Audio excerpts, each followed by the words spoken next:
Snake plant सेंसोवेरिया, इसके बारे में मैंने अपने YouTube चैनल पे कई वीडियो डाले। स्नेक प्लांट की देखरेख कैसे करें, स्नेक प्लांट को हम क्या सॉइल दें, कैसे एटमॉस्फेयर में रखें और क्या क्या इसके गुण हैं। आप घर के अंदर रख सकते हैं, बाहर रख सकते हैं, बहुत अच्छा पौधा होता है ये।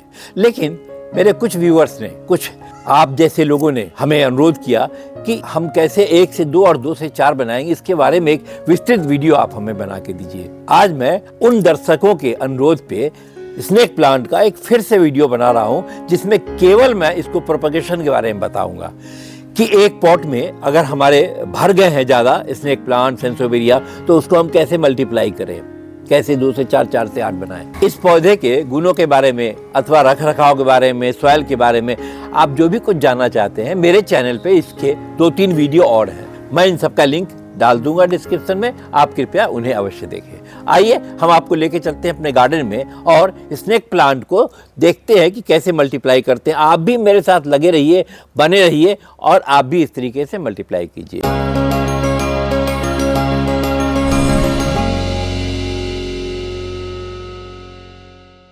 नमस्कार, मैं तरुण चोपड़ा।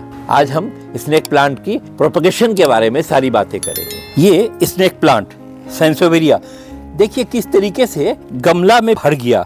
एक लगाया था मैंने और ये देखिए गमला भी तोड़ रहा है ये अपनी जड़ों की मजबूती के कारण, और इधर भी कई जगह ये गमला तोड़ने का प्रयास कर रहा है। इसे हम रिपोर्ट करेंगे और 1 से 2 और 2 से 4 बनाएंगे आज ही। देखिए इसको कुछ नहीं करना होता है, ग्लव्स वगैरह पहन लीजिए, कोई कीड़े वीरे ना हो। और फिर इस गमले को इस तरीके से मैंने ये ट्रे भी बिछा लिया है ताकि मिट्टी हमारी फैले नहीं इधर उधर। ये प्लास्टिक की ट्रे आती है, ये मैंने बिछा लिया और इस तरीके से मैं हल्का हल्का हाथ से दबाऊंगा आगे पीछे। और देखिए ये गमला छोड़ दिया। इस गमले की तत्काल कोई आवश्यकता है नहीं। अब देखिए इस तरीके से इसकी रूट्स हो रही हैं और किस तरीके से ये प्लांट बढ़ रहा है, आप देख रहे हैं। ये देखिए ये छोटे छोटे पप्स भी निकले हैं और बरसात के कारण खराब भी हो जाएंगे। अब इनको हमें अलग अलग करना है, तो इसके लिए थोड़ा सा एंटी फंगल पाउडर इस तरीके से मैंने पानी में मिला लिया है। इस तरीके से इसका भी काम आएगा, आगे क्या काम आएगा वो मैं आपको बता रहा हूँ। एंटी फंगल पाउडर है, थोड़ा इसमें मैंने पानी डाल दिया। इसको भी मैं साइड में रख लूँ। इनकी जड़ों को मैं हिलाऊंगा ताकि मिट्टी अलग हो जाए। इस तरीके से देखिए सारी मिट्टी को हमने अलग करना है। इससे इस काम में मुझे ये मेरा वीडर भी मदद करेगा। देखिए इस तरीके से मैं मिट्टी को सारी अलग करूँगा इससे। एक काम आप और कर सकते हैं, अगर इतना ना करना चाहें तो इस मिट्टी को पूरा का पूरा आप किसी बड़े बाल्टी वगैरह में पानी भर के उसमें रख दीजिए। देखिए एक ये पप्स निकल के आ गया, इसे मैं अलग रखूँगा और इस तरीके से मैं सारी मिट्टी को निकालने का प्रयास कर रहा हूँ। देखिए यहाँ देखिए ये जड़ें एक दूसरे में पकड़ ली हैं, तो इनको थोड़ा सा मेहनत भी करना पड़ सकता है। ये देखिए तोड़ के मैंने अलग किया। इसी पे ज़रूरत होगी, पेस्ट बनाया था वो बना के मैं इसके ऊपर इस तरीके से लगा दूंगा, पानी के द्वारा फंगस का असर इस पर ना हो। अब इनको मैं सूखने के लिए 1-2 घंटे के लिए रख दूंगा, फिर रिपोर्ट करूंगा, वो भी मैं आपको दिखाता हूं। तो इस तरीके से, और जहां से मैंने कट किया था यहाँ भी मैं लगा दूंगा कि यहाँ से फंगस ना फैले। देखिए एक मैंने ये और अलग किया, एंटी फंगल पाउडर का पेस्ट इस तरीके से लगा दूंगा। इसे भी मैंने अलग किया। बहुत आसानी से, अगर आपको जोड़ लगा करके दिक्कत हो रही हो या आप अगर नए हैं तो इसे आप यूं ही पानी की बकेट में रख दें, वो भी एक बहुत आसान और कारगर तरीका है। देखिए ये जड़ें आ गई हैं, लेकिन एंटी फंगल पाउडर का पेस्ट इसमें भी लगेगा। ये देखिए जहाँ से भी कट आ रहा है वहाँ एंटी फंगल पाउडर का पेस्ट ज़रूर लगाएं। घुमा घुमा के आप देखें, मिट्टी को हटा हटा के देखें कि कहाँ से आप और प्लांट को निकाल सकते हैं। ये देखिए एक और प्लांट अलग आ गया, इसमें भी। अब ये एक प्लांट मेरा ऐसा बचा है जो मदर प्लांट था। इसको मैं इसी तरीके से सब में कटिंग में जहाँ जहाँ टूटा था मैं इनकी जख्मों पे मलहम लगाने का काम करूँगा। अथवा एक काम आप और कर सकते हैं, आधी बकेट पानी में थोड़ा एंटी फंगल डाल के पाउडर इसको थोड़ी देर के लिए उसमें डुबो दें। क्योंकि होता क्या है कि मुझे तजुर्बा है, मुझे पता है कहाँ कहाँ से टूट है, कहीं आपसे चूक हो गई तो वहाँ से फंगस आने के चांसेज हैं। अगर इसको हम इसी तरीके से पानी में अगर डुबो देंगे, उसमें थोड़ा एंटी फंगल पाउडर डालेंगे तो ये सारा ही कवर कर लेगा और सारा फिर ये तैयार हो जाएगा लगने के लिए। तो इस तरीके से मैं इनकी जड़ों को थोड़ा और हटा दूंगा जिनकी आवश्यकता नहीं है। ये देखिए 1 2 3 4 5 6, ये 6 प्लांट मैंने निकाले और मदर प्लांट इसी तरीके से लाइव है। तो इनको तो मैं अलग रख लूँगा और इसी पॉट में मदर प्लांट को फिर से मैं लगा दूँगा। तो इस तरीके से जड़ों को मैं थोड़ा हटाऊँगा, जो पुरानी जड़ें हैं, और ये मैंने डाल दिया। इसमें थोड़ा सा मैंने ये वर्मी कंपोस्ट और मिला देना है पूरी मिट्टी में, क्योंकि पहले की मिट्टी है यूज़ की हुई, और इसे 1 आध घंटा धूप में सूखने के लिए भी रख सकते हैं। तो इस तरीके से मैं इसमें थोड़ा सा वर्मी कंपोस्ट मिला दूंगा। न्यूट्रिशन इसके लिए प्लांट के लिए और ज़्यादा हो जाएगा।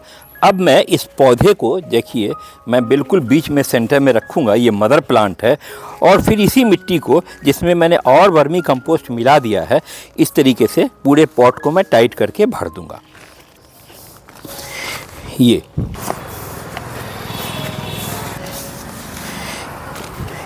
ग्रीन ट्रे मैंने मंगाई, ये ट्रे, ये भी बहुत काम की चीज़ है। अगर टेबल पे बैठ के आप कहीं घर में काम कर रहे हैं ऐसी जगह, तो इस ट्रे में आपकी मिट्टी जाएगी और बर्बाद भी नहीं होगी मिट्टी, एक तो, और दूसरा आपका घर वर भी गंदा नहीं होगा। तो इस तरीके से भी आप ट्रे को यूज़ कर सकते हैं। ये देखिए, ये मदर प्लांट फिर से तैयार है। इसको मैं इसी तरीके से थोड़ी शेड वाली जगह पे 1-2 दिन के लिए रख दूंगा, हल्का वाटरिंग करके, और फिर इसे हम कड़क धूप में निकाल देंगे। तो ये मदर प्लांट मेरा तैयार। ये जो मेरे छोटे छोटे पब्स निकले हैं, इनको मैंने 1 घंटे के लिए सुखा दिया था। अब मैं इनको भी रीपॉट कर रहा हूँ, वो भी मैं आपको दिखाता हूँ। अब जब हमें इन छोटे पौधों को पॉट में लगाना है, इसके लिए मैंने ये देखिए गार्डन सॉइल लिया है। इसमें थोड़ा सा मिलाऊंगा मैं वर्मी कंपोस्ट, ये नीम की खाद, ये मिला करके, और मैं इस मिश्रण को अच्छी तरीके से मिक्स करके बना लूँगा। ध्यान रहे ऐसे मौके पे आप ग्लव्स वगैरह कुछ अवश्य पहन लें, हाथ में मिट्टी वगैरह में कुछ कीड़े हो सकते हैं। मैंने अब 1-1 पॉट को भर लेना है, इससे आधा से कम भरना है। और देखिए इस तरीके से प्लांट को हल्के से इनके जड़ों के साथ रख लूँगा।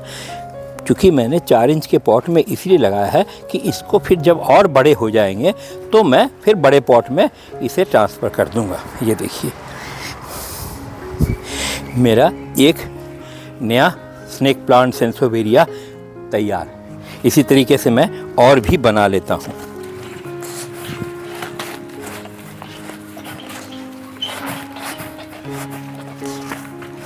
हल्की वाटरिंग करूंगा इसको मैं, और फिर इसे रख दूंगा छायादार जगह पे 1 हफ्ते के लिए, और 1 हफ्ते के बाद फिर इसे आप कहीं रखिए।